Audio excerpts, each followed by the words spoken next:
Good morning all of you. आज हम देखने वाले हैं वेक्टर क्वांटिटी।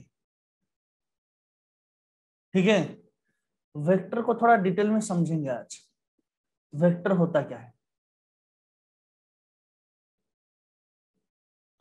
ये कुछ क्वांटिटीज है आपके। ओके, सो नया टॉपिक है। As usual I will be starting from zero level. मैं पूरा जीरो से स्टार्ट कर रहा हूँ और ये अज्यूम करके पढ़ाऊंगा कि आपको कुछ भी पता नहीं है। ठीक है ना? तो पहले से आपने क्या पढ़ा था नहीं पढ़ा था, will not make any difference. आप अभी से ध्यान से सुनिए, मेरी बात को समझते चलिए। ओके, एक एक करके बहुत छोटी छोटी चीजें मैं एक्सप्लेन करता जाऊंगा, आप इसको समझिएगा। ओके, चलिए। तो बच्चों, मैंने क्या बताया था आपको? Physical quantity. किसकी स्टडी कर रहे हैं फिजिक्स में हम? फिजिकल, याद है ना आपको? Physical quantity. Yes, sir. और ये जो फिजिकल क्वांटिटी है, ये दो तरह की होती है। कितनी तरीके की? दो तरीके। एक तो है आपका स्केलर, दूसरा है आपका वेक्टर।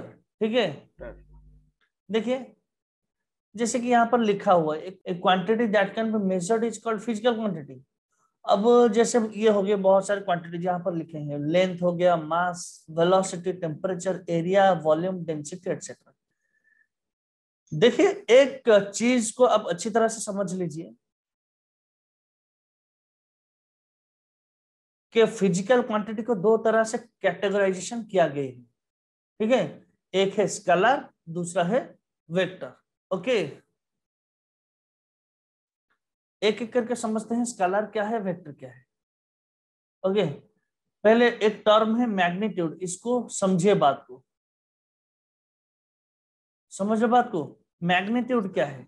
एक जैसे कि मैंने बताया आपको, एक मास को आप मेजर कर रहे हो 10 kg। 10 क्या है उसका न्यूमेरिकल वैल्यू या फिर मैग्नीट्यूड? 8, ये क्या है उसका मैग्नीट्यूड। समझ लो बात को। सो 10 is a number and KG is its unit. तो इसको क्या बोला जाएगा? ये जो 10 है इसमें, इसको बोला जाएगा मैग्नीट्यूड। अगर 10 kg की जगह आपका होता 100 kg, तो आप क्या बोलते कि इसका मैग्नीट्यूड ज्यादा है? ऑब्वियसली 100 kg का। समझ रहे बात को? तो ये टर्म है मैग्नीट्यूड। ओके, अभी नाउ देखिए, कोई चीज का अगर सिर्फ क्या हो, मैग्नीट्यूड हो। देखिए एक मास आप मेजर कर रहे हो, मास मेजर कर रहे हो कहीं पर, 10 kg दिख रहा है आपको? Yes, sir. जब आप मास मेजर कर रहे हो, लेट अस सपोज आप खुद के मास मेजर कर रहे हो। ठीक है, आपने अपना मास मेजर किया, कितना हुआ? लेट अस सपोज 70 kg हुआ आपका मास। ठीक है ना? 70 kg। तो क्या आप क्या हुए फिर? उल्टा होके सर के बल खड़े हो गए। आप सीधा खड़े हुए थे, उसके बाद क्या किया आपने? सर नीचे कर दिया, पैर ऊपर करके खड़े हो गए, डायरेक्शन को उल्टा कर दिया। क्या आपका मास चेंज होगा? ध्यान से भी सुनिए। No, sir. कोई भी डायरेक्शन पे मेजर कीजिए, अपना मास 70 kg ही रहेगा। समझ लो ना? द मैग्नीट्यूड रिमेन्स कांस्टेंट, कोई भी डायरेक्शन से आप मेजर कीजिए। तो जिसका सिर्फ मैग्नीट्यूड होता है और वो डायरेक्शन के ऊपर डिपेंड नहीं करता है, उसको बोलते हैं स्केलर क्वांटिटी। समझ लो बात को? जिसका मैग्नीट्यूड होता है और डायरेक्शन के ऊपर डिपेंड नहीं करता है, जिसका डायरेक्शन नहीं होता है, उसको क्या बोलते हैं? Scalar Sir. क्वांटिटी। जैसे कि आपका मास हो गया, टाइम हो गया, और फिर बहुत सारी फिजिकल क्वांटिटी, वॉल्यूम हो गया। ठीक है, ये सारी चीजें स्केलर क्वांटिटी। एक चीज देखते हैं, आप पहले पढ़ोगे, मैंने आपको एक प्रीवियस क्लास में भी एक्सप्लेन किया था क्यों डायरेक्शन इतना इतना इंपॉर्टेंट है। क्यों डायरेक्शन जो है इतना इंपॉर्टेंट है, पहले देखते हैं। स्केलर क्वांटिटी का क्या होता है बच्चों? पहले तो मैं ये लिख लेता हूँ 10, ये यहाँ पर मैं एक्सप्लेन कर चुका हूँ। 10 जो लिखा है वो मैग्नीट्यूड होता है, किलोमीटर जो है वो यूनिट होता है। ओके, तो देखिए स्केलर क्वांटिटी क्या है बच्चों? यहाँ पर लिखा है physical quantities which are completely specified by magnitude and unit. जिनका सिर्फ मैग्नीट्यूड होता है, यूनिट तो अलग चीज है, यूनिट होता है, आर कॉल्ड स्केलर क्वांटिटी। जिनका सिर्फ और सिर्फ मैग्नीट्यूड होता है, लेकिन जिन क्वांटिटीज का मैग्नीट्यूड के साथ डायरेक्शन भी होता है, उनको बोला जाएगा वेक्टर क्वांटिटी। समझ रहे हो? लेट अस सपोज यहाँ पर है आपका स्कूल, दिख रहा है आपको फिगर? यहाँ पर आपका Yes. स्कूल है, या यहाँ पर आपका घर है, यहाँ पर आपका स्कूल है। देखिए आपको इतना लेंथ कवर तो करना ही पड़ेगा, मैग्नीट्यूड, लेकिन उसी साथ साथ एक पर्टिकुलर डायरेक्शन में भी जाना है आप। मैं अगर आपसे पूछूं कि बच्चों आपका स्कूल किधर है, आप क्या बोलोगे? सर मेरा स्कूल जो है वो इस डायरेक्शन में 2 किलोमीटर है। अगर आप डायरेक्शन को चेंज कर लो, तो 2 की जगह 2000 भी जाओगे तो क्या आप स्कूल में पहुंच सकते हो क्या? Answer is no. समझ लो, मैग्नीट्यूड आपको 2 किलोमीटर कवर अप करना है, लेकिन डायरेक्शन भी होना चाहिए, नॉर्थ या साउथ या ईस्ट या वेस्ट, कोई भी डायरेक्शन हो सकता है। समझ लो बात को, यस और नो? तो यस स्केलर, सर। हाँ, स्केलर क्वांटिटी भी फिजिकल क्वांटिटी है, वेक्टर क्वांटिटी भी फिजिकल क्वांटिटी, लेकिन स्केलर का सिर्फ और सिर्फ मैग्नीट्यूड होता है, और वेक्टर का यस सर। magnitude होने के साथ साथ डायरेक्शन भी होता है। चलिए और डिटेल में इसको एक्सप्लोर करते हैं पूरा चैप्टर, ठीक है? जैसे कि ये दिखा रहा है 10 किलोमीटर ड्यू नॉर्थ, नॉर्थ के डायरेक्शन में 10 किलोमीटर, तो 10 तो हो गया मैग्नीट्यूड, किलोमीटर को तो छोड़ दो, वो तो यूनिट है। और ये जो नॉर्थ लिखा है आपने, ये क्या शो कर रहा है? डायरेक्शन, ठीक है? फिजिकल क्वांटिटीज क्या लिखा है डेफिनेशन बच्चों, बताइए मुझे पढ़ के। Physical quantities which are completely specified by magnitude, magnitude unit, and direction are and called as. Direction, direction भी होना चाहिए, यही सबसे इंपॉर्टेंट है। जैसे कि मैंने आपको एक एग्जांपल दिया था, कौन सा एग्जांपल लिया था हमने? आप खड़े हुए हो एक बम लेके चाइना के बॉर्डर पे, ठीक है ना? आप एक बम लेके खड़े हो चाइना के बॉर्डर पे, चाइना में आप डालने वाले हो क्या बम को, ठीक है ना? अब जैसे ही बम डालने वाले होते हो आप, बहुत तेज की हवा आती है, बहुत जोर से हवा आती है, आप क्या करते हो? 180 डिग्री घूम गया और फेंक दिया। क्या बम की मैग्नीट्यूड उतनी ही रहेगी? बम जितनी जोर से फटने वाला था अब भी उतनी ही जोर से फटेगी, लेकिन डायरेक्शन Yes. चेंज होने से होगा क्या? चाइना की जगह इंडिया उड़ जाएगी। समझ रहे हो बात को? मतलब आप सोच रहे हो कि बीजिंग को उड़ाऊंगा, उड़ जाएगा हमारा दिल्ली, ये सब नो। Yes, sir. First of all you should understand the importance of direction, direction क्यों इतना इंपॉर्टेंट है, ठीक है ना? तो मैग्नीट्यूड सेम होने के साथ साथ डायरेक्शन भी पर्टिकुलर होना चाहिए, ओके? तो जैसे कि मैं बता रहा हूँ, अमेजोन से कुछ मंगवाया मैंने, घर पर एक टॉय मंगवाया, खिलौना मंगवाया, मुझे क्या करना पड़ेगा? अपना एड्रेस देना पड़ेगा। दिल्ली से उड़ीसा की तरफ जो आएगा उसको एक पर्टिकुलर डायरेक्शन में आना पड़ेगा, ये सब नो। इसीलिए vector Yes, quantity, sir. Direction बहुत इंपॉर्टेंट है, पहले तो ये बात को समझिए। तो चलिए, ओनली मैग्नीट्यूड है तो उसको बोलेंगे स्केलर क्वांटिटी, ठीक है? Situation where magnitude alone is sufficient, दिख रहा है आपको? Yes, sir. तो क्या है, लेंथ हो गया, वॉल्यूम हो गया, टाइम हो गया, मास हो गया, ये सारे स्केलर क्वांटिटीज, इनकी डायरेक्शन की आवश्यकता नहीं है, सिर्फ और सिर्फ मैग्नीट्यूड है। वेक्टर क्वांटिटी भी क्या है? Has magnitude and direction, magnitude and direction both are required, उसको क्या बोला जाएगा? Vector quantity, okay? Vector quantity क्या है? एग्जांपल वेलोसिटी, जो कि हम पढ़ेंगे डिटेल में, एक एक करके पढ़ेंगे, ठीक है ना? फोर्स, डिस्प्लेसमेंट, टॉर्क, इन सब चीजों को धीरे धीरे करके हम पढ़ेंगे। क्यों? क्योंकि सारे तो हैं फिजिकल क्वांटिटी, और इन्हीं को स्टडी करना ही फिजिक्स है, ये सब नो। Yes sir. चलिए, जैसे कि बार बार वही चीज, एक ही चीज को बार बार बताया जा रहा है, क्या है देखिए, क्या दिख रहा है आपको? मैग्नीट्यूड है तो स्केलर, मैग्नीट्यूड प्लस डायरेक्शन है तो उसको वेक्टर बोलते हैं।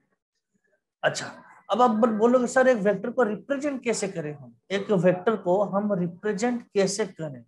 रिप्रेजेंटेशन ऑफ ए वेक्टर, ठीक है? देखिए, डिस्प्लेसमेंट एक तरह का वेक्टर क्वांटिटी है बच्चों, डिस्टेंस डिस्प्लेसमेंट हम पढ़ चुके हैं, तो उसी को एग्जांपल लेते हुए आगे बढ़ते हैं, ठीक है ना? ये है आपका घर, ये है आपका स्कूल, घर से स्कूल तक 3 रास्ते हैं। देखिए, पहला अगर समझ चुके हैं तो ये बहुत इजी रहेगा आपके लिए। तो बताइए मुझे कौन सा होगा डिस्टेंस, कौन सा होगा डिस्प्लेसमेंट, ये तो हर कोई बता देगा। तो बच्चों ध्यान से देखिए थोड़ा, दिख रहा है आपको? ये था आपका घर, ये था आपका स्कूल। इस सीधे रास्ते से जाओगे तो 10 किलोमीटर होगा, इससे घूम के जाओगे तो 20 किलोमीटर होगा।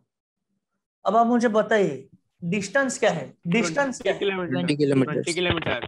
डिस्टेंस, डिस्टेंस, डिस्टेंस है कौन सा actual, हुए में यस यस, डिस्टेंस है एक्चुअल पाथ लेंथ, एक्चुअल में जिस रास्ते से गया होगा वो होगा उसका डिस्टेंस। समझ रहे हो बात को? तो डिस्टेंस तो कुछ भी हो सकता है, डायरेक्शन समझ रहे हो ना, उसका कुछ पर्टिकुलर डायरेक्शन नहीं है, और चाहिए भी नहीं हमें डायरेक्शन, वो जिस रास्ते से जाएगा उस रास्ते का लेंथ ही होगा डिस्टेंस। ये सर नो, क्या मैंने सही बोला? क्या मैंने सही बोला? Yes sir. तो डिस्टेंस का कोई डायरेक्शन नहीं होता है, तो जिस रास्ते से वो जाएगा उस रास्ते का जो एक्चुअल पाथ लेंथ होगा वही हो जाएगा डिस्टेंस। लेकिन आप बताइए डिस्प्लेसमेंट, शॉर्टेस्ट पाथ। समझ लो 10 ना, डिस्प्लेसमेंट, किलोमीटर। डिस्प्लेसमेंट तो हमेशा यही होगा, हम कोई भी रास्ते से क्यों ना जाए, डिस्प्लेसमेंट तो हमेशा ए से लेकर बी तक का जो स्ट्रेट लाइन लेंथ है वही होगा। यस और नो, यस और नो, बताइए मुझे। क्योंकि डिस्प्लेसमेंट एक वेक्टर क्वांटिटी है बच्चों, तो हम इसको डिनोट कैसे करेंगे, ए से लेकर बी तक का लेंथ, लेकिन उसके ऊपर ये है वेक्टर का सिंबल, ये है वेक्टर का सिंबल दिख रहा है आपको यहाँ पर। यस और नो, इनिशियल पॉइंट से लेकर फाइनल पॉइंट की तरफ डायरेक्शन दे देना है। क्या बात आपको समझ में आई? Yes sir. ओके, सो देखते हैं, कोई भी वेक्टर आप लो, कोई भी वेक्टर लो, A B vector, B C vector, कोई भी वेक्टर लो, उसको आप डिनोट करोगे बी सी, उसके ऊपर एक साइन दे देना है।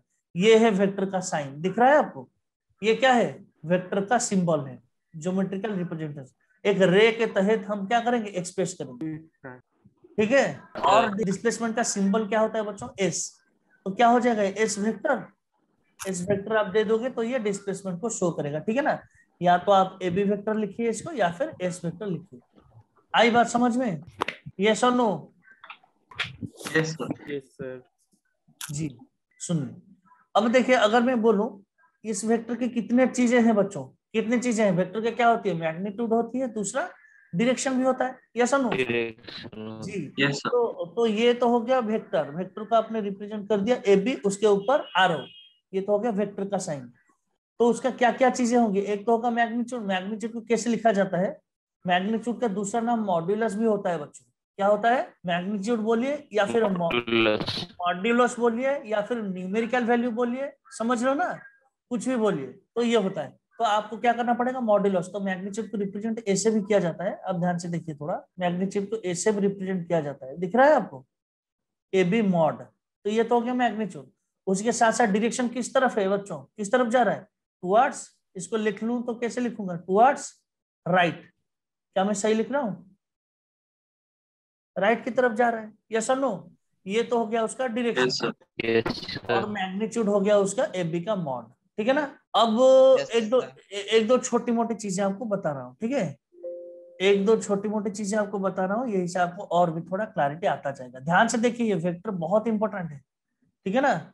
जितनी अच्छी तरह से आप वेक्टर को स्टडी करोगे उतना इजी पूरा फिजिक्स आपको लगेगा। अब देखते हैं, दो तीन चीजें मैं आपको एग्जांपल देता हूँ, आप मुझे बताइएगा, ठीक है। ये है आपका ए वेक्टर, ये है आपका बी वेक्टर। तो बच्चों अभी बताइए मुझे, क्या इन दोनों का मैग्नीट्यूड सेम है, क्या इन दोनों का डायरेक्शन सेम है, क्या सेम है, क्या सेम है, डायरेक्शन सेम है, मैग्नीट्यूड सेम है। Very very good. तो डायरेक्शन तो दोनों, ये भी राइट की डायरेक्शन में है, ये भी राइट की डायरेक्शन में, दोनों का डायरेक्शन तो सेम है, लेकिन व्हाट अबाउट द मैग्नीट्यूड, किसका मैग्नीट्यूड, जिसका लेंथ, लेंथ क्या शो करेगा बच्चों, एक वेक्टर का मैग्नीट्यूड शो करेगा, समझ रहे बात को, यस और नो। लेंथ क्या शो करेगा, मैग्नीट्यूड, और आरो क्या शो करेगा, डायरेक्शन। दो ही चीज है वेक्टर के, लेंथ जो है वो मैग्नीट्यूड शो करेगा, आरो जो है वो डायरेक्शन शो करेगा। यहाँ पर क्या दिख रहा है आपको, दोनों का डायरेक्शन राइट की तरफ है, दोनों का डायरेक्शन राइट की तरफ है, यानी कि डायरेक्शन तो सेम है दोनों का, लेकिन मैग्नीट्यूड किसका बड़ा है, कौन सा वेक्टर का मैग्नीट्यूड बड़ा है बच्चों, किसका बड़ा है, बी का मैग्नीट्यूड बड़ा है। तो मैं क्या लिखूंगा, कैसे लिख रहा हूं, देखिए, मैग्नीट्यूड ऑफ ए, यानी कि ए वेक्टर का modulus is less than B vector का मैग्नीट्यूड, समझ रहे हो, बी का। व्हाई, अगर मैं पूछूं आप व्हाई, क्योंकि लेंथ इज ग्रेटर, समझ रहे हो, जिसका लेंथ बड़ा दिखेगा आपको, length of A is less then length of, बताइए मुझे, यस और नो। एक दूसरा एग्जांपल, एक दूसरा एग्जांपल लेते हैं, ठीक। अब आप मुझे बताइए, ये एक वेक्टर है आपका ए वेक्टर, ये एक वेक्टर है बी वेक्टर, इसके बारे में आपका क्या ख्याल है, बताइए। सर मैग्नीट्यूड इक्वल है सर, मैग्नीट्यूड तो सेम है, डायरेक्शन अपोजिट है। Very good. देखिए मैग्नीट्यूड तो सेम है, क्यों, क्योंकि दोनों का पहचान ही है वेक्टर को, कौन बड़ा कौन छोटा कंपेयर करके, समझो ना, मैं धीरे धीरे करके लेवल को बढ़ाता जाऊंगा। तो दोनों का मैग्नीट्यूड तो सेम है बच्चों, क्यों, दोनों का लेंथ सेम है, ठीक है ना। तो क्या लिख सकता हूँ, मतलब सिंबॉलिकली कैसे लिखूं, magnitude of A is equal to magnitude of B, लेकिन डायरेक्शन और ऑपोजिट, एक राइट की तरफ है तो दूसरा किस तरफ है, लेफ्ट की तरफ। बात को समझ लिया, समझ लिया बात को। अगर ये जो वेक्टर आप पूछोगे सर ये ए वेक्टर है कौन, मैं बोल रहा हूँ ये कोई भी वेक्टर हो सकता है, आपका डिस्प्लेसमेंट हो सकता है, वेलोसिटी हो सकता है, मैंने बस सिंबलाइज किया है ए वेक्टर की तरह। समझ रहे हो? ये कोई भी वेक्टर, फोर्स हो सकता है, टॉर्क भी हो सकता है, कोई भी, बाद में धीरे धीरे करके समझेंगे। फोर्स एक वेक्टर क्वांटिटी, यानी कि उसका मैग्नीट्यूड भी है, डायरेक्शन भी है। आपको मैं फोर्स के बारे में कुछ नहीं बता रहा हूं, लेकिन आप बस सोच के मुझे बताइए, ठीक है ना? ये मैं दे रहा हूं इसको F1 वेक्टर, ये एक फोर्स है, ये दूसरा फोर्स है। आपको कौन सा, किसका मैग्नीट्यूड कितना है ये आपको पता नहीं है, लेकिन दोनों को क्या आप कंपेयर कर सकते हो? क्या दोनों का डायरेक्शन सेम है? क्या दोनों का मैग्नीट्यूड सेम है? यस और नो, बताइए। यस सर, यस ये सर। फोर्स का मैग्नीट्यूड, दोनों से मैग्नीट्यूड सेम है। यस, दोनों का मैग्नीट्यूड सेम है, दोनों का डायरेक्शन भी सेम है, क्योंकि दोनों पैरेलल है ना। तो ये राइट की तरफ है, दूसरा भी तो राइट की तरफ ही है, तो दोनों का मैग्नीट्यूड सेम है, दोनों का डायरेक्शन भी सेम है। भाई दोनों का मैग्नीट्यूड भी सेम हो गया, डायरेक्शन भी सेम हो गया, तो दोनों वेक्टर ही इक्वल हो जाएंगे ना, क्योंकि वेक्टर में होता क्या है, मैग्नीट्यूड और डायरेक्शन। अगर दोनों ही सेम हो गए तो F1 vector will be equal to F2 vector, yes और नो? Yes sir. तो इसी तरह की चीजों को बहुत डिटेल में हम डिस्कस करेंगे टाइप्स ऑफ वेक्टर में, कौन से इक्वल वेक्टर हैं, कौन से अनइक्वल है, किसका डायरेक्शन सेम है, किसका मैग्नीट्यूड सेम है, किसमें दोनों ही सेम है, किसमें दोनों ही सेम नहीं है। सारी चीजों को आइए देखते हैं types of. Sir doubt sir. हाँ जी पूछिए। सर वो जो वेक्टर का जो ऊपर में हम साइन देते हैं सर, वो खाली राइट, जो एरो हाँ देंगे हाँ वो हाँ सर हाँ राइट हाँ, में ही वेरी राइट गुड में देंगे सर, क्वेश्चन। लेफ्ट भी दे सकते हैं। हाँ हाँ, देखिए देखिए, वेरी गुड क्वेश्चन। क्या पूछा बेटे ने? बोल रहे सर क्या हम राइट को ए वेक्टर अगर है, या फिर एक फोर्स एक वेक्टर ले रहे हो, क्या सर हम राइट को देंगे? क्या फोर्स इस तरफ लगेगा तब तो आप राइट को दे रहे हो, अगर क्या एक्चुअल में फोर्स लेफ्ट की तरफ लगेगा तो क्या आप सिंबल ऐसे दोगे क्या? The answer is no, this is wrong. ये बस सिंबलाइज कर रहे हैं कि ये एक वेक्टर है, तो साइन हमेशा राइट की तरफ ही देना है। समझ रहे हो? यस और नो? Yes sir. ये मतलब इससे पता चलता है सिर्फ और सिर्फ ये एक वेक्टर है। जब उसको आप ज्योमेट्रिकली ड्रॉ करोगे तब जाके उसका डायरेक्शन पता चलेगा। इसमें आपको डायरेक्शन पता नहीं चल रहा है, इसमें आपको ये बस पता चल रहा है ये जो फिजिकल क्वांटिटी फोर्स है ये एक वेक्टर है, सिर्फ और सिर्फ इतना पता चल रहा है, ठीक है ना? जब आपको सिंबल क्या है? स्केलर का कोई सिंबल ही नहीं होता। मास, मास का आपने डिनोट कर दिया m, इसका तो डायरेक्शन ही नहीं है, बस मास इक्वल टू 10 kg। जब से छोटे से तब से पढ़ते आ रहे हो आप, ठीक है ना? इसका बस मैग्नीट्यूड ही है, इसका तो डायरेक्शन नहीं है, सिंबल क्यों दो आप? मास के लिए आपने बस नामकरण कर दिया m, ठीक है ना, उसका पहला लेटर। फोर्स का मैं ले लूंगा F, क्योंकि ये वेक्टर है, इसके लिए मैंने ऊपर एक आरो दे दिया, ठीक है ना? अब ये इसका डायरेक्शन कहां पर है उसके लिए आपको ज्योमेट्रिकली ड्रॉ करना पड़ेगा। अगर ये नॉर्थ के डायरेक्शन में है तो आप ऐसे ड्रॉ कीजिए फोर्स को, ठीक है? अब धीरे धीरे करके हम पढ़ते जाएंगे, अंडरस्टैंडिंग लेवल आपकी बढ़ती जाएगी। हर स्लाइड के बाद देखिए आपकी अंडरस्टैंडिंग लेवल बढ़ती जाएगी, ठीक है ना बच्चों? यस, देखिए टाइप्स ऑफ वेक्टर, क्या देखेंगे अभी? Types of vector, okay. तो देखिए पहले टाइप्स ऑफ वेक्टर में आपका जाए इक्वल वेक्टर। जैसे कि मैंने बताया आपका वेक्टर नाम से ही पता चल रहा है, जिसकी दो चीजें हो, क्या होना चाहिए? मैग्नीट्यूड एंड, बार बार बता चुका हूं, plus direction. Magnitude and direction. Yes, अगर दो वेक्टर्स है और उन दोनों का मैग्नीट्यूड भी सेम है, डायरेक्शन भी सेम है, तो सब कुछ सेम हो गया दोनों का। यस और no? Yes sir. Yes sir. देखिए ये दो वेक्टर, ये एक वेक्टर है बच्चों ए बी वेक्टर, दिख रहा है आपको? ये क्या है? A B vector. इसका मैग्नीट्यूड क्या कौन शो करेगा? मैग्नीट्यूड, इसका जो लेंथ है वो मैग्नीट्यूड शो करेगा। यस और नो? इसका जो आरो हेड है वो क्या शो करेगा? इसका डायरेक्शन। ये हुआ आपका ए बी वेक्टर। और एक वेक्टर मैंने लिया है सी डी वेक्टर, दिख रहा है आपको दोनों वेक्टर्स? अब देखिए क्या समानता दिख रही है इनमें, बताइए मुझे। क्या दोनों का लेंथ सेम है, यानी कि मैग्नीट्यूड सेम है? यस और नो? क्या दोनों का डायरेक्शन सेम है? Yes sir. वेक्टर में तो इनके अलावा कुछ होता ही नहीं है, तो दोनों का मैग्नीट्यूड भी सेम है, डायरेक्शन भी सेम है। तो क्या मैं बता सकता हूँ विथ कन्विक्शन कि दोनों वेक्टर ही सेम है, इक्वल है दोनों वेक्टर? यस और नो? Yes sir. तो इक्वल वेक्टर्स। यस, तो एबी वेक्टर को मैं नाम देता हूँ, एबी वेक्टर को एक नाम देता हूँ, क्या? एबी वेक्टर को हम नाम दे दिया पी वेक्टर, ठीक है ना? सीडी कोई भी नाम दे सकता हूँ, सीडी वेक्टर को नाम दे दिया क्यू वेक्टर। अब आप मुझे बताइए क्या P vector equal to Q vector है, या फिर Yes, sir. या फिर Yes, AB sir. Vector equal to CD vector है? The answer is yes, the answer is yes. AB vector is equal to CD vector और P vector equal to Q vector. हो गया ना काम? आ गया समझ में? ये थी हमारी इक्वल वेक्टर, समझ रहे बात को?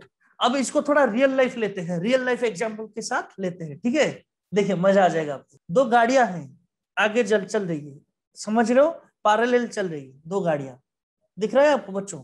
अच्छा, तो पहले तो इसको समझ लीजिए एक बार, फिर मैं आपको एक्सप्लेन करता हूँ। बहुत सारे एग्जांपल लेके एक्सप्लेन करूंगा, ठीक है ना?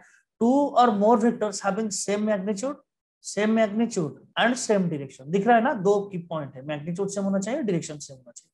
क्लियर? यस और no? Yes sir. Yes, sir. तो थोड़े बहुत रियल लाइफ एग्जांपल लेते हैं बच्चों। सबको अच्छी तरह से समझ में आ रहा है ना? मैं धीरे धीरे करके लेते जा रहा हूँ, फिर बाद में स्पीड को Yes, बढ़ाएंगे। sir. आप एक बार फंडामेंटली स्ट्रांग हो जाओ, फिर हम स्पीड बढ़ाएंगे, ठीक है? धीरे धीरे समझते चलते हैं चीजों को। देखिए बच्चों, यहाँ पर किसी का नाम बताइए आप। प्रभु लेटर सपोज हमारा प्रभु है यहाँ पर।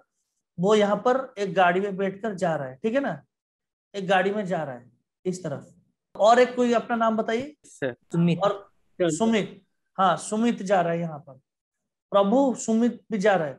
प्रभु अपने गाड़ी को भगा रहा है 10 किलोमीटर पर आवर से, सुमित भी अपने गाड़ी को लेकर जा रहा है 10 किलोमीटर पर आवर से। समझ रहे हो? ये सुनो। अच्छा, देखिए बात को अच्छी तरह से समझिए। क्या दोनों का मैग्नीट्यूड सेम है? अब यहाँ पर कौन सी फिजिकल क्वांटिटी हम ले रहे हैं? वेलोसिटी। कौन सा ले रहे हैं? वेलोसिटी, ठीक है ना? जिसका सिर्फ मैग्नीट्यूड हो उसको तो स्पीड बोलते हैं। अरे ये सुनो, लेकिन अगर ये particular 10 kilometre per hour speed से जा रहा है, लेकिन क्योंकि ये पर्टिकुलर डायरेक्शन में जा रहा है, तो इसको स्पीड ना बोलते हुए हम वेलोसिटी बोलेंगे। यस और नो? इसका मैग्नीट्यूड है 10, डायरेक्शन क्या है? Towards right. यस और नो? Yes, sir. तो इसके वेलोसिटी को मैं बोल देता हूँ v1, सिंबलाइज कर दिया कैसे? v1 से। यस और नो? इसके वेलोसिटी को बोलता हूँ v2, क्योंकि इसका भी मैग्नीट्यूड है, डायरेक्शन है। यस और नो?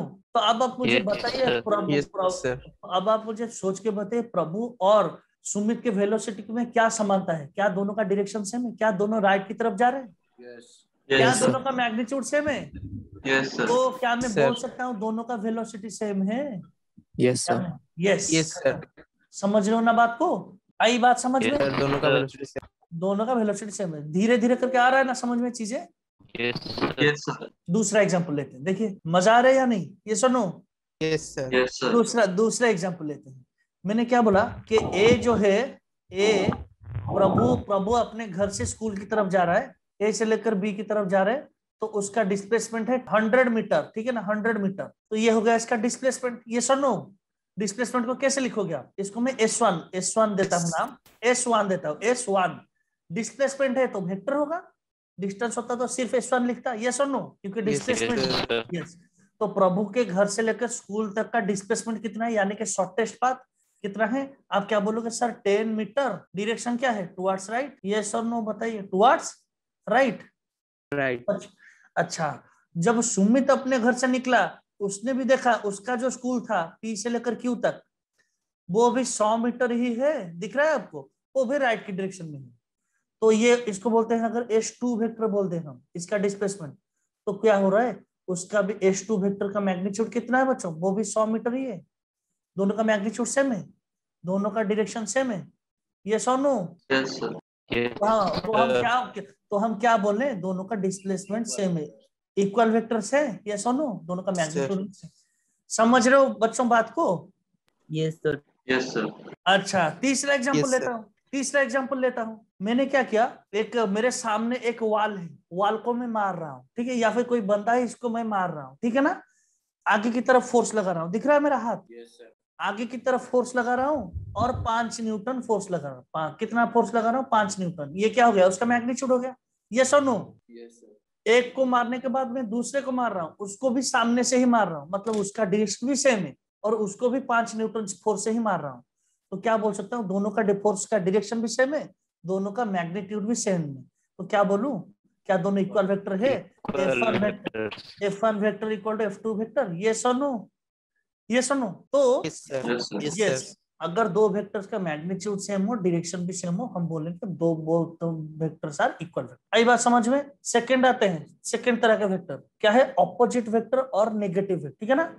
ऑपोजिट वेक्टर, देखिए ये तो हो गया आपका AB वेक्टर, ये है CD वेक्टर। क्या दिख रहा है इन दोनों के बीच में? क्या दोनों का मैग्नीट्यूड सेम है? यस। डायरेक्शन ऑपोजिट है। डायरेक्शन क्या है? ऑपोजिट है, ठीक है ना? यस और नो? तो इनको क्या बोला जाएगा? एक्चुअल में क्या बोला जाता है इनको? नेगेटिव वेक्टर्स, ठीक है?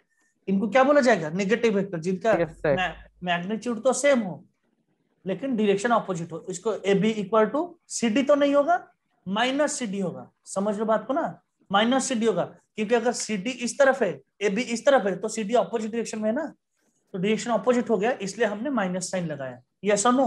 अगर आप इसको पॉजिटिव एक्स एक्सिस, अगर आप इस डायरेक्शन को पॉजिटिव एक्स एक्सिस बोल रहे हो तो इस डायरेक्शन को क्या बोलोगे? Negative x axis. ऑब्वियसली इस डायरेक्शन को तो नेगेटिव एक्स एक्सिस बोलोगे, पीछे की तरफ। आई बात समझ में? तो A B vector equal minus C D और P vector equal to minus Q. ठीक है, एनी टू वेक्टर्स जिनका मैग्नीट्यूड तो सेम हो लेकिन डायरेक्शन अपोजिट हो, ठीक है, equal magnitude and opposite direction, तो उनको क्या बोलेंगे हम? Negative vectors. क्या बोलेंगे हम उसको?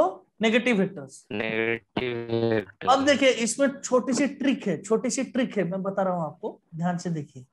ये है आपका पी वेक्टर, अब मैं इसको ले रहा हूं, ये है आपका क्यू वेक्टर। अब बताइए मुझे क्या दिख रहा है आपको? क्या दोनों का डायरेक्शन ऑपोजिट है या यस फिर सर, और आंटी पर? डायरेक्शन अपोजिट है, मैग्नीट्यूड भी सेम नहीं है। मैग्नीट्यूड सेम नहीं है। अच्छा, पहली चीज, क्या ये एंटी पैरेलल है? पैरेलल अगर सेम डायरेक्शन में होता पैरेलल, ऑपोजिट डायरेक्शन में एंटी पैरेलल। ये एंटी पैरेलल तो हैं, यस और नो? ये एंटी पैरेलल तो हैं लेकिन ये नेगेटिव नहीं होगा। नेगेटिव होने के लिए एंटी पैरेलल होने के साथ ही साथ मैग्नीट्यूड सेम होना चाहिए। बात को ध्यान से समझिए, समझ लो बात को। ये एंटी पैरेलल तो है लेकिन ये नेगेटिव वेक्टर नहीं है। नेगेटिव होने के लिए दो कंडीशन, एंटी ऑपोजिट होना चाहिए डायरेक्शन लेकिन मैग्नीट्यूड सेम होना चाहिए। बात को समझ रहे हो? यस, ठीक है, तो आपको ये बात समझ में आ गई। चलिए नेक्स्ट चलते हैं। तो क्या बताया मैंने, ये क्या ये दोनों पैरेलल हैं? यस क्या सर, ये दोनों पैरेलल हैं? ठीक, अच्छा, ये तो पैरेलल तो है ही लेकिन उसके साथ साथ इक्वल भी है। क्यों? पैरेलल तो है, उसके साथ दोनों का मैग्नीट्यूड भी सेम है, तो इक्वल हो गए। क्या ये दोनों एंटी पैरेलल है? देखिए ध्यान से, दोनों का डायरेक्शन ऑपोजिट है तो एंटी पैरेलल बोलेंगे, लेकिन दोनों का ऑपोजिट होने के साथ ही साथ अगर मैग्नीट्यूड भी सेम हो जाए तो उसको क्या बोलेंगे? एंटी पैरेलल होने के साथ ही साथ दोनों का मैग्नीट्यूड भी सेम है तो ये नेगेटिव वेक्टर हो जाएगा। क्या हो जाएंगे? Negative vector. लेकिन यहां पर देखिए ध्यान से, ये एंटी पैरेलल तो है, डायरेक्शन दोनों का ऑपोजिट हुआ तो एंटी पैरेलल तो है, लेकिन ये नेगेटिव वेक्टर नहीं है। क्यों? दोनों का मैग्नीट्यूड अलग है। यस और नो? यस और नो? आई ना बात समझ में? ठीक है, यस सर, तो यूनिट वेक्टर देखते हैं। यूनिट नाम से ही पता चल रहा होगा, यूनिट नाम से ही पता चल चुका होगा आपको, यूनिट का मतलब होता है वन। यस और नो? जिस वेक्टर का मैग्नीट्यूड वन होगा उसको बोलेंगे हम क्या? Unit vector. ठीक है, जिस वेक्टर का मैग्नीट्यूड वन होगा उसको क्या बोलेंगे हम? Unit vector. देखिए उसको रिप्रेजेंट कैसे किया जाता है। देखिए एक वेक्टर है बच्चों, ए वेक्टर, तो उसका क्या होगा? उसका एक मैग्नीट्यूड होगा, ए वेक्टर का मॉड लेते हैं, इसको मैग्नीट्यूड बोलते हैं। यस और नो? और उसका एक डायरेक्शन होता है, उसका एक डायरेक्शन होता है, और वो जो डायरेक्शन है उसको या तो आप वर्डिंग में लिख लो टुवर्ड्स नॉर्थ, टुवर्ड्स साउथ, या फिर कुछ लिख लो, या फिर इसको ए कैप दे दो। इसको क्या बोलते हैं? पढ़ते हैं कैसे? A cap. समझ लो बात को? इसको हम पढ़ेंगे ए कैप। ए कैप, या तो ये जैसे कि मैंने बताया कोऑर्डिनेट सिस्टम से, तो बार बार आपको टुवर्ड्स राइट ना लिखते हुए आप इसको लिख लो क्या? आई कैप, ठीक है ना? या फिर एक्स कैप लिख लो इसको। ये सुनो, ये आपका एक्स एक्सिस है, ये वाई एक्सिस है। बार बार आपको towards right, towards north, towards left, अगर इस डायरेक्शन में हो, ये कौन सा एक्सिस है? नेगेटिव एक्स एक्सिस है, तो उसके डायरेक्शन को क्या बोल दोगे? माइनस एक्स कैप, ठीक है ना? ऊपर की तरफ को लिख लो जे कैप, या फिर आप लिख सकते हो इसको क्या? Y cap. समझ लो बात को? वाई डायरेक्शन नॉर्थ को, साउथ को क्या लिखोगे? Minus Y cap. ठीक है, में कोई बॉडी अगर राइट की तरफ जा रहा है, कितना मीटर डिस्प्लेसमेंट अगर 10 मीटर हुआ है राइट की तरफ, तो उसका मैग्नीट्यूड भी है, डायरेक्शन भी है, तो डिस्प्लेसमेंट तो वेक्टर हो गया। उसको कैसे लिखोगे आप? 10 क्या लिखूं? या तो टुवर्ड्स राइट लिखूं या फिर सिर्फ आई कैप लिख लूं, काम खत्म है। आई कैप या फिर 10 एक्स कैप लिख लूं। ये सब नो शॉर्टकट में आप दिखा सकते हो किस डायरेक्शन में मूव कर रहा है। Is it clear or not? बताइए। Yes sir. जी, तो ये अगर बच्चों ये आपका वेक्टर है ए वेक्टर, तो ये होता है इसका मैग्नीट्यूड, ये पोर्शन क्या दिखाता है? उसका डायरेक्शन, और मैग्नीट्यूड डायरेक्शन मिलकर ही क्या बनाते हैं बच्चों? वेक्टर को बनाते हैं। ठीक है ना? ठीक है या नहीं बताइए मुझे। Yes sir. ठीक है, अगर ये एक वेक्टर है, अब ध्यान से थोड़ा देखिए, यहाँ पर एक वेक्टर है ए वेक्टर, अगर ये एक वेक्टर है, इसका मैग्नीट्यूड 1 है और डायरेक्शन क्या है? ए क्या है, ठीक है ना? यस और नो? ये एक कोई भी वेक्टर मैंने लिया है, इसका मैग्नीट्यूड कितना है? 1 है, डायरेक्शन तो ए क्या है? कोई भी डायरेक्शन में हो सकता है, क्योंकि इसका मैग्नीट्यूड 1 है तो इसको हम क्या बोलेंगे? क्या हम इसको यूनिट वेक्टर बोल दें? यस और नो? Yes sir. जिस वेक्टर का मैग्नीट्यूड 1 होगा हम उसको यूनिट वेक्टर बोलेंगे। अच्छा, ये यूनिट वेक्टर है ए वेक्टर, तो ए वेक्टर को क्या लिख सकता हूँ? यहाँ पर क्या हो जाएगा? Yes sir. ए क्या हो जाएगा ना? कोई भी चीज में 1 मल्टीप्लाई करूं तो वही रहता है ना, यूनिटी उतना ही रहेगा, एक क्या पी होगा। तो ध्यान से सुनिए मेरी बात। तो कोई वेक्टर मैं ले रहा हूं यहाँ पर, पी वेक्टर, क्या ले रहा हूँ, पी वेक्टर, ठीक है। तो पी वेक्टर का कोई मैग्नीट्यूड होगा, यस और नो, Yes, sir. उसका कोई डायरेक्शन भी होगा, पी क्या इतना है, ठीक लिख रहा हूं मैं। अगर मैग्नीट्यूड को इस तरफ ले Yes, लूं, sir. अगर मैग्नीट्यूड को इस तरफ ले लूं तो क्या बचेगा बताइए मुझे, P vector divided by P का मॉड, मतलब वेक्टर के साथ उसका P मैग्नीट्यूड cap. आपने डिराइव, सिर्फ और सिर्फ पी कैप, यस और no, Yes, sir. P cap बचेगा, पी कैप बचेगा। और उस पी कैप को क्या आप चाहो तो 1 इंटू पी कैप भी लिख सकते हो, कोई फर्क पड़ेगा क्या, कोई फर्क पड़ेगा क्या, नहीं, 1 इंटू पी कैप भी लिख सकता हूँ। No, sir. तो बात यही है कि यही जो है आपका, ये तो ये देखिए, इसको अगर आप ध्यान से देखो, 1 इंटू पी क्या, पी क्या तो डायरेक्शन है, 1 मैग्नीट्यूड है, तो बन गया ना यूनिट वेक्टर, ये वाला जो चीज है ये तो यूनिट वेक्टर बन गया ना। तो यूनिट वेक्टर आपको मिलेगा कैसे, कोई भी वेक्टर आप लो, ये बात ट्रिक बताया मैंने आपको समझाने के लिए, कोई भी वेक्टर के साथ उसका मैग्नीट्यूड आप डिवाइड करोगे तो क्या हो जाएगा, ये आपको मिल जाएगा यूनिट वेक्टर। क्या मिलेगा आपको, कोई भी वेक्टर के Unit साथ। Unit. तो इसको यहाँ पर आप ज्यादा मत सोचो, जब मैं क्वेश्चन करवाऊंगा तो आपको इजीली पता चल जाएगा, ठीक है ना, ठीक है या नहीं बताइए। मैं आपको डायरेक्ट क्वेश्चन करके दिखाता Yes, हूँ। sir. यहाँ पर एक वेक्टर है बच्चों, ए वेक्टर है, ए वेक्टर का मैग्नीट्यूड है 5, यस और नो, और इसका कुछ डायरेक्शन है ए क्या। अब मैं पूछूंगा इसका यूनिट वेक्टर निकालिए, तो आपको क्या करना है, यूनिट वेक्टर क्या होगा, ए वेक्टर के साथ उसका मैग्नीट्यूड डिवाइड कर दो, यही है ए क्या, जो ए कैप है ना वही है उसका यूनिट वेक्टर, क्योंकि ए कैप के साथ 1 दिख नहीं रहा है लेकिन मल्टीप्लाई होते ही है, यस और नो। तो ए कैप जो है, जो डायरेक्शन जो है वही होता है उसका यूनिट वेक्टर, समझ रहे हो ना बात को, यूनिट वेक्टर। Yes, sir. तो कोई भी वेक्टर आपको गिवन हो, P vector equal to P का मॉड इनटू पी कैप, और आपसे पूछा जाए कि बच्चों उसका यूनिट वेक्टर निकालिए, उसका यूनिट वेक्टर निकालिए, यानी कि आपको पी कैप निकालना है, करना क्या है, इसको इस तरफ ले लीजिए, बात खत्म, यस और no, P vector divided by P mod, ये हो जाएगा उसका यूनिट वेक्टर। अब कैसे निकालेंगे, कैसे न्यूमेरिकल में अप्लाई करेंगे, वो सब हम बाद में देखेंगे, ठीक है ना। बढ़ते हैं थोड़ा आगे, अब देखते हैं rectangular unit vector. Rectangular actual क्या है, ये जो कोऑर्डिनेट सिस्टम है यही है रेक्टेंगुलर। क्यों, जैसे कि रेक्टेंगल में क्या होता है, एक साइड दूसरे साइड को 90 डिग्री पे है, होता है हमेशा, ये सुनो रेक्टेंगल में, ठीक है। उसी हिसाब से यहाँ पर एक्स और वाई के बीच में एंगल कितना है, 90 डिग्री। बच्चों समझ में आ रहा है, ये बस मैंने कोऑर्डिनेट्स ड्रॉ किया है, इसको बोला जाता है रेक्टेंगुलर सिस्टम। क्या होता है इसमें, देखते हैं इसको, देखिए ये है एक्स, राइट की तरफ में एक्स ले रहा हूँ, ये सुनो, दाएं, मेरे दाएं को बोल रहा हूँ पॉजिटिव एक्स एक्सिस, बाएं को बोल रहा हूँ नेगेटिव एक्स एक्सिस, ठीक है ना। ऊपर को बोल रहा हूँ पॉजिटिव वाई एक्सिस, नीचे को बोल रहा हूँ minus Y axis, negative Y axis, ये सुनो, दाएं बाएं पॉजिटिव एक्स नेगेटिव एक्स, ऊपर नीचे पॉजिटिव वाई नेगेटिव वाई, आगे पीछे, समझ लो आगे पीछे, ये तीसरा एक्सिस है जेड एक्सिस। तो दाएं बाएं ऊपर नीचे आगे पीछे, X Y Z coordinate, 3 coordinate है हमारे पास, ठीक है। आगे बढ़ते हैं थोड़ा, तो इसको बोलते हैं आई कैप, जैसे कि मैंने पहले से बता दिया था आपको। पॉजिटिव एक्स एक्सिस क्या बोलोगे आप, आई कैप, यस और नो। पॉजिटिव वाई एक्सिस क्या बोलोगे आप, जे क्या बोलोगे, आई कैप, या फिर सिर्फ एक्स कैप भी बोल सकते हो।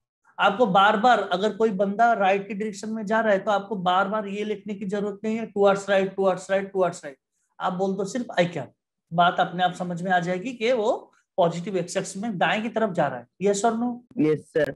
हाँ, तो और एक बात भी मैंने आपको बता दिया है, ये जो बच्चों इसके पहले वाले जो स्लाइड था क्या सीखा था हमने, जो डायरेक्शन है एक्चुअल में, समझ लो ना, यूनिट वेक्टर होता कौन है, उसका जो डायरेक्शन है वही यूनिट वेक्टर होता है, ठीक है, डायरेक्शन ही यूनिट वेक्टर होता है। क्या बात समझ में आई, तो अब आप ध्यान से देखिए, आई कैप क्या है, आई कैप क्या है, एक डायरेक्शन है, आई कैप तो एक डायरेक्शन है ना, टुवर्ड्स राइट को आप आई कैप बोल रहे हो, ये सब ना क्यों, और सिर्फ डायरेक्शन को कैप के तहत डिनोट किया जाता है बच्चों, और टुवर्ड्स राइट को आपने आई कैप बोल दिया, ये डायरेक्शन है। अगर सिर्फ और सिर्फ डायरेक्शन है तो ये यूनिट वेक्टर भी तो होगा ना, क्यों, सिर्फ आई कैप लिखो या फिर 1 इंटू आई कैप लिखो, बात तो एक ही है, और इसका मैग्नीट्यूड 1 हो गया तो ये यूनिट वेक्टर भी बन जाएगा, यस और नो। आई जे के ये डायरेक्शन शो करते हैं, उसी के साथ साथ ये यूनिट वेक्टर्स भी हैं, क्योंकि इनका मैग्नीट्यूड साइड में कोएफिशिएंट कुछ नहीं है, इसका मतलब क्या है, 1 है, समझ रहे बात को, यस और नो। कोई भी चीज में कुछ नहीं लिखा है लेफ्ट में, इसका मतलब क्या है, 1 मल्टीप्लाई करके है इसमें, तो इनके मैग्नीट्यूड 1 है, तो यूनिट वेक्टर तो बन रहे हैं और ये डायरेक्शन भी शो कर रहे हैं। आई बात समझ में, सर डाउट, सर डाउट, पूछिए। सर राइट की तरफ जा रहे हैं इसलिए हम आई कैप शो कर रहे हैं, सर लेफ्ट की तरफ आएगा तो माइनस आई कैप शो करेंगे क्या सर? जी एग्जैक्टली, वेरी वेरी गुड। देखिए बच्चों क्या मैं यहीं पर दिखाता हूँ, ठीक है। ये आई कैप है डायरेक्शन। अगर आप बोलोगे, ये दिखा देता हूँ, पहले इसको दिखा दो उसके बाद आपकी बात। अगर सर इस तरफ जाएगा तो क्या करेंगे, माइनस आई कैप दिखाओगे, ठीक है ना, टुवर्ड्स लेफ्ट को। इस तरफ जा रहे हैं, देखिए जे कैप है। अगर नीचे की तरफ जाएगा, इसको आप obviously positive Y axis negative Y axis बोलते हो ना, पॉजिटिव एक्स नेगेटिव एक्स। तो ये पॉजिटिव आई कैप, ये नेगेटिव आई कैप, या फिर positive X cap negative X cap. बात समझ में आई? तो ये अगर जो वो जे है, ये अगर जे है बच्चों, तो नीचे की तरफ क्या हो जाएगा, माइनस जे, ठीक है। ये सुनो, यस सर। तो अगर इस तरफ का के कैप ले रहे हो तो पीछे की तरफ क्या लोगे, माइनस के कैप। आगे ना बात समझ में, ये सुनो। Yes sir. हाँ, तो कोई बंदा, ध्यान से सुनिए मेरी बात को, कोई बंदा ऊपर की इस तरफ जा रहा है, मतलब या फिर फोर्स अप्लाई कर रहा है, फोर्स भी एक वेक्टर है, 10 न्यूटन का फोर्स अप्लाई करोगे, आप क्या बोलोगे, एफ वेक्टर को दिखाओगे कैसे, वेक्टर का सिंबल तो आ गया, ये एफ एक वेक्टर है इसलिए मैंने ऊपर वेक्टर का साइन भी दे दिया। क्या बोलोगे, सर मैग्नीट्यूड तो 10 है, डायरेक्शन है नॉर्थ मतलब ऊपर की तरफ, तो क्या बोलूं उसको, जे कैप लिख दूं, यस और नो। मैग्नीट्यूड तो 10 है, मैग्नीट्यूड क्या है 10 है, डायरेक्शन क्या शो कर रहा है, जे कैप, यस और नो। ठीक है, उसी हिसाब से मुझे बताइए, 2-3 चीजें पूछ रहा हूँ। कोई बंदा जो है वो लेफ्ट की तरफ, वेस्ट की तरफ जा रहा है, कितना मीटर गया, 50 मीटर गया है, बताइए मुझे इसका वेक्टर क्या होगा, डिस्प्लेसमेंट वेक्टर। -50 यस यस, देखिए हर कोई बंदा, टीचर भी बताते हैं ये -50 आई कैप, सब लोग बताएंगे, लेकिन मैंने आपको क्या बताया है, आप कैसे लिखो, मैग्नीट्यूड तो 50 है, अरे ये सुनो, मैग्नीट्यूड तो 50 है, डायरेक्शन माइनस आई कैप, आप इस हिसाब से लिखना। मैंने जिस तरह माइनस आई कैप का मतलब है लेफ्ट की तरफ, और 50 क्या है, उसका मैग्नीट्यूड है, ये सुनो। Yes sir. Yes sir. आगे बात समझ में सारी चीजें। ये इस वेक्टर वीडियो का वीडियो लेक्चर भी मैं भेजूंगा, इसके बाद ही बात आपको सारी चीजें समझ में आ जाएगी, ठीक है। और बच्चों क्या हाल है बताइए, क्या चल रहा है सभी, थोड़ा बात करते हैं उसके बाद फिर से पढ़ेंगे, क्या चल रहा है बताइए। सर कोरोना आप का केबीपी में क्वालिफाई किए हो? केबीपीवाई नहीं, उसका एक अलग एग्जाम है, डीएसटी इंस्पायर करके। वो केबीपीवाई में 2000 सीट होते हैं, इसमें 1000 सीट होते थे सिर्फ और सिर्फ, ठीक है ना, ऑल इंडिया में, ठीक है। डीएसटी मैं बता रहा हूँ डिपार्टमेंट ऑफ, मैंने जो क्वालिफाई किया है वो है department of science and DST INSPIRE. KVPY क्या होता है आपका, केबीपीवाई ये होता है आपका किशोर वैज्ञानिक प्रोत्साहन योजना, ठीक है ना। मैंने क्वालिफाई किया है डीएसटी, ये नेशनल लेवल का एक दूसरा है, department of science and technology, government of India का कंडक्ट होता है, ठीक है ना। इसमें 2000 सीट्स होते हैं, केबीपीवाई में 2000 सीट्स होते हैं, इसमें 1000 सीट ही थे, ठीक है ना। तो ये वाला क्वालिफाई क्या है, इक्विवेलेंट है दोनों, इसमें भी आपको मंथली 5000 स्टाइपेंड मिलेगा, स्कॉलरशिप मिलेगा, बहुत प्रेस्टिजियस चीज होती है। बात ये है ऑनररी, जैसे समझ रहे हो ना, एक ऑनररी डिग्निफाइड एक है, मतलब आप बाहर जब भी जाओगे वो एक्नॉलेज करेंगे कि गवर्नमेंट ऑफ इंडिया ने आपको पहचाना है, आपने कुछ नया किया है। इनोवेशन ऑफ साइंस इंस्पायर था हमारा, इनोवेशन ऑफ साइंस के लिए। तो केबीपी अगर चाहो तो मैं इसका डिटेल प्रीवियस पेपर सब कुछ आपको भेज दूंगा, ठीक है। अगर कोई चाहे तो डिटेल प्रीवियस पेपर, उसका सिलेबस, सारी चीजें भेज दूंगा। केबीपी एग्जाम का क्या है बच्चों, ये 5 साल तक आपको 4 लाख रुपए मिलेगा, हमें 4 लाख मिल रहा था, अभी आपको बहुत मिलेगा, और आपको बहुत सारा मौका मिलेगा बाहर जाने के लिए, रिसर्च करने के लिए। मुझे इसरो जाने का मौका मिला, ठीक है ना, तो इसी से डीएसटी फेलोशिप से ही, और बहुत सारी चीजें करने की मौका मिलेगी। तो इसमें क्या होता है, 5000 पर मंथ आपको मिलेगा स्टाइपेंड, ठीक है, 5000 पर मंथ 5 साल तक मिलेगा शायद, यस 5 साल तक मिलेगा। आप कहीं पर भी रिसर्च करोगे, सारा कुछ पैसा गवर्नमेंट देगा आपको, पढ़ाई के लिए, बुक्स के लिए 1 लाख रुपए देगा आपको पर annum, ठीक है, बुक्स खरीदने के लिए। और ये जो एग्जाम है ये आप दे पाओगे, आप फर्स्ट ईयर में अभी दे पाओगे, 11th में दे पाओगे, उसके बाद 12th में दे पाओगे, और 13th, यानी कि अगर आप, ये एक्चुअली है बच्चों रिसर्च के लिए, ठीक है ना, इंजीनियरिंग और मेडिकल फील्ड के लिए नहीं है, मैं पहले ये बात आपको बता दूं। Clear, is it clear or not? Yes sir. अगर आप जूनियर साइंटिस्ट, अगर आप जूनियर साइंटिस्ट बनना चाहो या फिर असिस्टेंट प्रोफेसर बनना चाहो, तब जाके you can offer KBP exam. यानी कि आपको क्या करना है, इसके बाद आपको कोई बेसिक साइंस में मास्टर्स डिग्री लेनी है। बेसिक साइंस मतलब जैसे हो गया physics, chemistry, bio and math, इन चारों में से कोई भी टॉपिक में आप चाहो तो रिसर्च कर सकते हो, समझ लो, इनोवेट कर सकते हो नई चीज। तो उसके लिए आपको 5 साल पढ़ना पड़ेगा, बैचलर्स डिग्री लेना पड़ेगा, उसके 3 साल, उसके बाद मास्टर्स डिग्री लेना पड़ेगा, ठीक है ना। तो ये 5 साल, जैसे कि आपका नाइजर हो गया, नाइजर में जो एग्जाम है, नाइजर के लिए आपका एक एग्जाम है नेक्स्ट एग्जाम करके, बहुत सारे एग्जाम है, मैं धीरे धीरे बताता जाऊंगा। कौन सा एग्जाम है? Next exam, next. National entrance screening test. तो इसको अगर आप क्वालिफाई करोगे तब आपको 5 साल के लिए आप रिसर्च करोगे वहां पर, और डायरेक्ट वहीं से आपको अब्रॉड जाने की पॉसिबिलिटी भी बहुत ज्यादा हो जाएगी, ठीक है ना। तो आप जा सकते हो बहुत इजीली, स्कॉलरशिप Yes, मिलेगा, yes. सब मिलेगा। ये एक अलग एग्जाम है नेक्स्ट, लेकिन और ये केबीपीआई एक अलग एग्जाम है, ठीक है ना। केबीपीआई एक अलग एग्जाम Yes, है, sir. लेकिन दोनों का मोटो सेम है, पर्पस सेम है कि आप रिसर्च फील्ड में जा रहे हो, ठीक है। बात को समझ गए? तो धीरे धीरे करके हर क्लास में मैं बताता रहूंगा अभी। Yes, तो sir. केबीपीआई का जो एग्जाम है वो आप 11th में दे सकते हो, 12th में भी दे सकते हो, या फिर +3 कर रहे हो कहीं पर, फिजिक्स ऑनर्स लेके पढ़ रहे हो आप, समझ रहे हो ना, कहीं पर कोई यूनिवर्सिटी में, तब भी आप दे सकते हो। +3 फर्स्ट ईयर में भी आप दे सकते हो, ठीक है। Yes, yes, sir. Yes. तो इसको आप चाहो तो इजीली इसकी सिलेबस अभी से लेकर तैयारी धीरे धीरे, देखिए अभी आपके लिए बहुत ही गोल्डन अपॉर्चुनिटी है। पैंडेमिक की वजह से सारी चीजें शिफ्ट हो जाती है, और ये केबीपीआई का एग्जाम होता है बच्चों कब? अक्टूबर में होता है। कब होता है? अक्टूबर में होता है, ठीक है ना। Yes, तो sir. उसका फॉर्म बहुत जल्दी निकल, इसी टाइम में जून जुलाई तक निकल जाता था, लेकिन इस साल पैंडेमिक की वजह से शिफ्ट हो चुका है, यानी कि आपको बहुत ज्यादा टाइम मिल जाएगा तैयारी के लिए। तो आप Yes, इस sir. टाइम को बहुत अच्छी तरह से यूज कीजिए। मैं तो बोलूंगा फर्स्ट ईयर में बहुत डिफिकल्ट है क्वालिफाई करना, ठीक है ना, क्योंकि आपको फर्स्ट इसमें कोर्स क्या क्या आएगी, 11th की भी जो जो पढ़ाए, मतलब फिजिक्स केमिस्ट्री मैथ बायोलॉजी वो आएगा, 12th का जो पढ़ा होगा वो आएगा।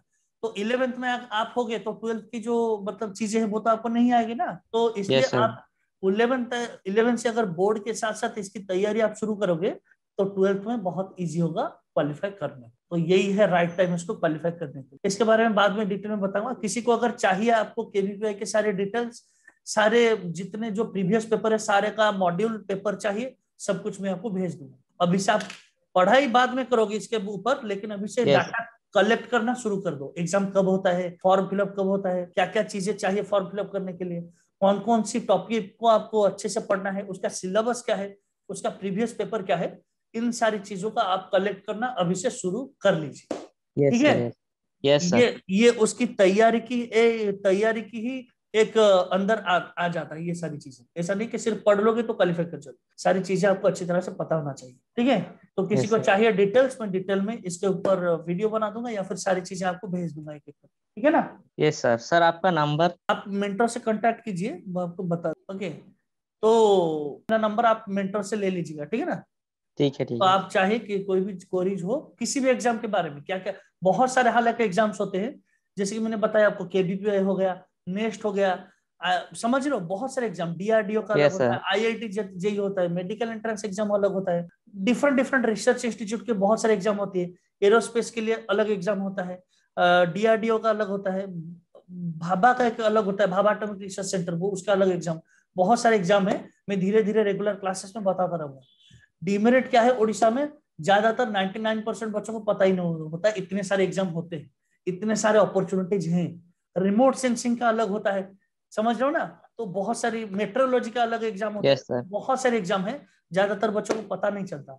लेकिन आई विश मैं बताता रहूंगा आपको धीरे धीरे करके सारी चीजें, I will let you know gradually, ठीक है। तो आप कांटेक्ट में रहिए, पढ़ते रहिए, सीखते रहिए, सारी चीजों का पूरा कंप्लीट डिटेल में आपको दूंगा, प्रीवियस पेपर से लेकर सिलेबस सब कुछ दे दूंगा, ओके। सर आप कोई किस स्टैंडर्ड में दिए थे? मैंने दिया था, ऑनर्स कर रहा था तब, मतलब 12th के बाद +3 में, ठीक है ना। Yes.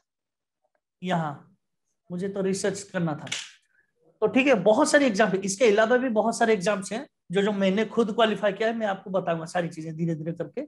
और क्योंकि डिटेल में आपको पता होना चाहिए कैसे क्वालिफाई करे, क्या करे क्या ना करे, तो धीरे धीरे करके इनको सीखते जाएंगे, पढ़ाई भी करते रहेंगे। आई विश आपको समझ में आ रहा है सारी बात धीरे धीरे। और एक Yes, दिन sir. मैं जेई के ऊपर भी बताऊंगा, और एक दिन मेडिकल एंट्रेंस के ऊपर भी बताऊंगा, ठीक है ना। और Yes, जो लोग उस फील्ड के एक्सपर्ट, सचिन सर आए थे बीच में, आपने उनसे बात की ना, आप थे शायद। Yes, sir. Yes. तो नई नई लोगों को लेके आएंगे, उस पर हम डिटेल में बात भी करेंगे उसके ऊपर। तो ठीक है बच्चों, यहीं पर मैं रहता हूँ, आपने मुझे इतना ध्यान से सुना, थैंक यू फॉर दैट।